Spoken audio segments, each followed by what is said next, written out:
Oshxonalar, buyum bozorlari va jamoat transportiga ruxsat yo'q. Amalda qoladigan karantin talablari ro'yxati.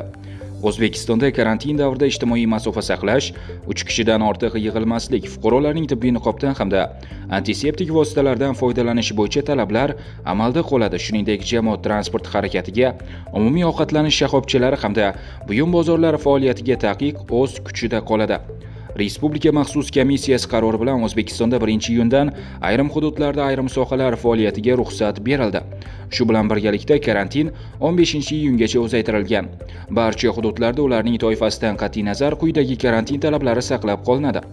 Jamoat joylarida ijtimoiy masofani saqlash, 3 kishidan ortiq yig'ilmaslik, ta'lim tashkilotlari, o'quv kurslari faoliyatini yo'lga qo'ymaslik, ko'ngilochar obyektlar, tungi klublar, diskoteka, restoran, kafe, oshxona, choyxona, spa va massaj salonlar, karaoke, bilyard zallari, chilim va kompyuter o'yinlari markazlari faoliyatiga yo'l qo'ymaslik, konsert, teatr, kinoteatr va sport tadbirlarini o'tkazmaslik, jamoat transport harakatiga ruxsat bermaslik, buyum bozorlari faoliyatiga ruxsat bermaslik. Dehqon qurilish bozorlari, oziq-ovqat va nooziq-ovqat savdo nuqtalari, kirish-chiqish joylarini perimetrlar va antiseptik vositalar bilan jihozlash hamda har bir fuqaroning tana haroratini o'lchab 37 daraja va undan yuqori bo'lgan holatda ushbu majmualarga kiritmaslik choralarini ko'rish. Barcha tashkilotlar kirish-chiqish joylarini perimetrlar, antiseptik vositalar va dezinfeksion to'shaklar bilan ta'minlash hamda xodimlar tomonidan ijtimoiy masofani saqlagan holda faoliyat yuritishini ta'minlash. Qurilish ta'mirlash ishlarida obyektlarning hududi to'liq karantinga olinishi va hududiy sanitariya-epidemiologiya osoyishtalik markazlari bilan birgalikda obyektlarda sanitariya-gigiyena tadbirlarining amalga oshirilib borilishi.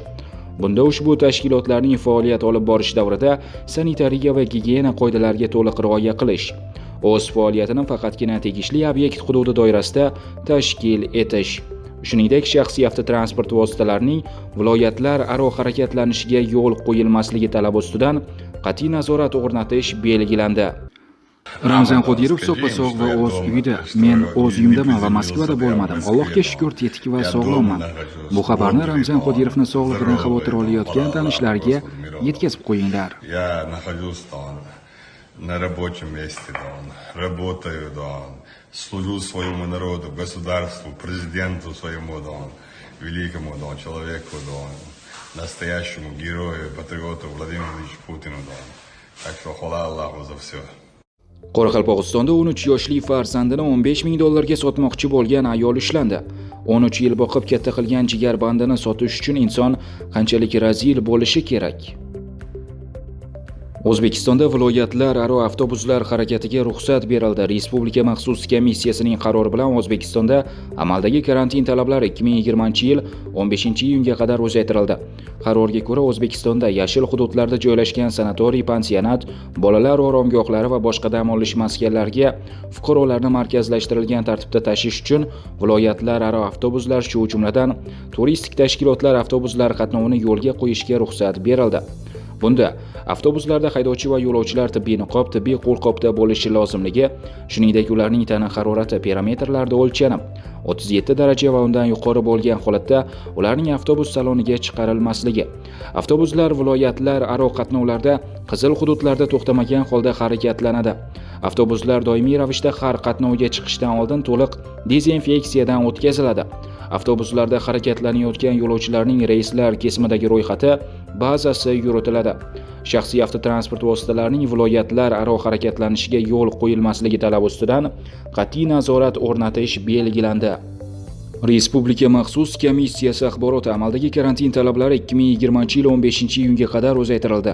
Shu bilan birga 2020-yil 1-iyundan boshlab quyidagi faoliyat turlariga ham ruxsat berilmoqda.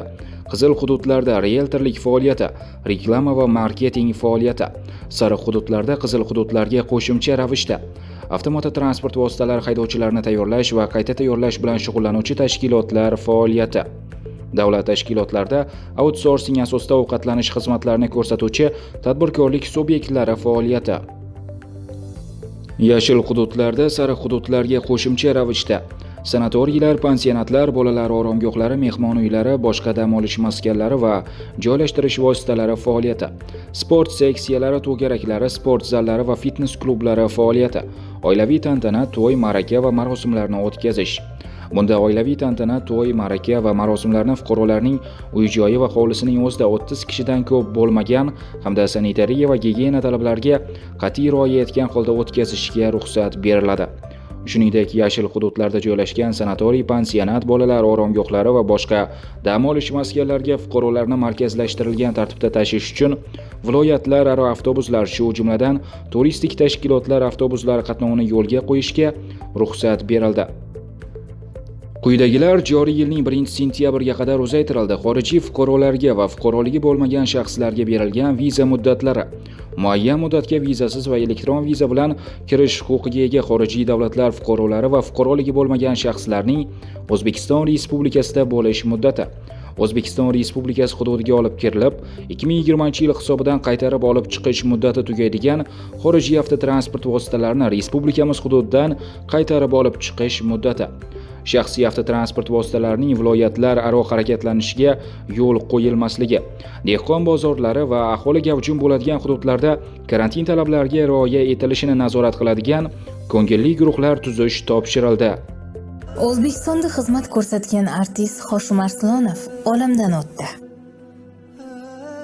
O'zbekistonda xizmat ko'rsatgan artist, dublyaj ustasi, taniqli aktyor Hoshim Arslonov 64 yoshida olamdan o'tdi.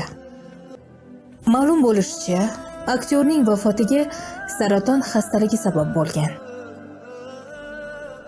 Hoshim Arslonov 1956-yilda Namangan viloyatida tug'ilgan.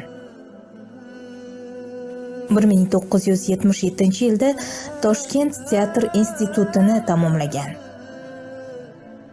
1977-yildan 2017-yilgacha O'zbekiston Davlat drama teatrida faoliyat yuritgan. Kino ixlosmandlarga Marg'iyona 1996-yil.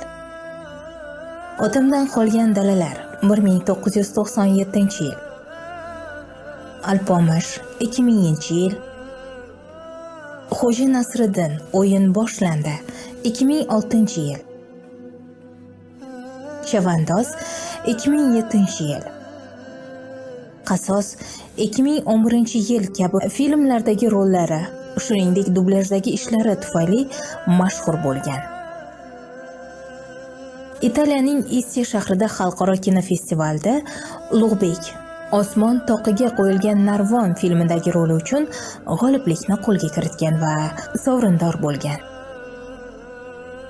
Uning kinodagi so'nggi ishi 2019-yilda suratga olingan 101-reys filmi bo'lib qoldi. Assalomu alaykum hammaga. Mana sizni Samarqand Sapko'z yo'limiz. Shu mutasaddi xodimlardan iltimos qilib qolardik. Shu yo'llarimiz juda ham o'ydim chuqur bo'lib ketdi. Iltimos etib mana shu yamoqlarni bo'lsa ham yamab nima qilib bersa yaxshi bo'lardi. Hozir endi to'g'ri tushunamiz koronavirus holatlari, lekin ko'rib turganingizda juda ham xavfli holatda yurilibdi. Do'qurlardan olib qochish uchun baqa boshqalar yuribdi, endi iloji yo'q. O'shaning uchun mana shuni video qilishga majbur bo'ldik. Samarqand Sapko'z yo'lida o'zi umuman mana yo'lda o'zi Sapko'z qarab ketyapmiz. Boshqalar mashina yurishga o'zi majbur. Chunki o'ydim chuqur ko'payib ketib qoldi. Har yili yamab qo'yilardi, bu yil ozgina cho'zilib ketib qoldi. O'ydim chuqurlarimizni hech mana shu Sapko'z yo'linikini nima qilib bersalar yaxshi bo'lardi. Ko'rayotganingizdek hozir mashinalar ham bu tomonda ko'p. O'shaning uchun bu yerda o'zi yurish imkoni bo'lmayapti. Mashinamiz o'zi hadovoylar ancha to'kilib qoldi. Juda ham xavfli holatda yurilibdi.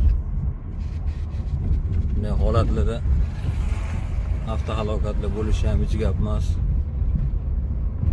Mana qancha kilometrlar yuryapmiz. O'sha Sapko'z oxirigacha shunaqa holat.